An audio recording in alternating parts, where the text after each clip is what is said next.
New York City reels in the wake of violence. At least 7 of the state's Democratic politicians announced they will be shutting or redirecting contributions they've received from law enforcement groups. Really? Some even using the police funds as bailout money for rioters. Here to discuss is New York State GOP Assembly member and the U.S. Congressional candidate herself, Nicole Malliotakis. Nicole, the lead editorial in the New York Post says it's time to get behind the NYPD. But yet we have Democratic lawmakers who are outraged by the NYPD. How do you split the difference? It's absolutely outrageous, Brian. It is a slap in the face of these hardworking men and women who put on a uniform and go out to protect us, to protect them. And to be honest, this is just added on to all the bad, lousy pieces of legislation that these very members passed that strip the powers from the NYPD to be able to do their jobs and make it more difficult. They've created a sense of anarchy here where people feel that they can get away with it, and quite frankly, they are. You know, get more than 8,000 on the street. Let the mounted officers literally get back on their horses. Yep. And my goodness, what kind of lesson is it if you're caught robbing a store and you're out in a day? Yeah. You're out in 24 hours with these new bail laws. This is a joke.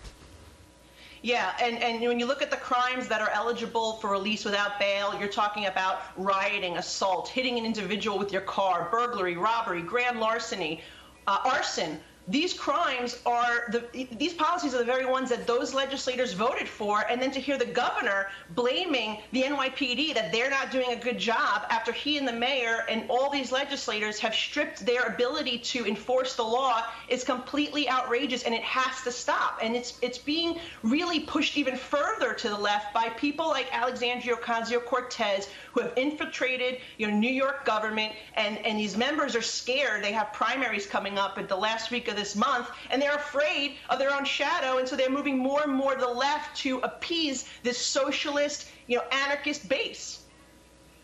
Listen to the state senator, Michael Gianaris. He says, I'm donating all my contributions received from police PACs by my reelection to bail funds and mutual organizations. I will not accept them going forward. We need to call out injustice, but most of all, we must act. So let's get this straight. It's NYPD that's being denied additional funding or donations. They don't want donations from a PAC of law enforcement.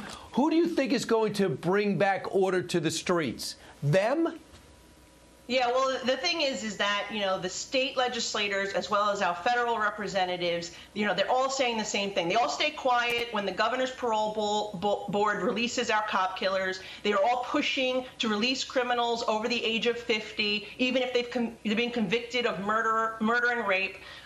It's completely outrageous what's happening, and the fact that you have the elected officials that are almost encouraging these criminal acts because, hey, if you get arrested, we'll come bail you out. It is just, as a New Yorker my whole life, it's horrible to see my city being under destruction right now because the elected officials are allowing it to happen. But as you say, give the NYPD the ability to do their job, the mounted unit, certainly the disorderly conduct unit, all of this they have to give them the tools to be able to do their job effectively. Don't let them not do their job and then come and blame them later saying that they're not doing a good job of keeping control.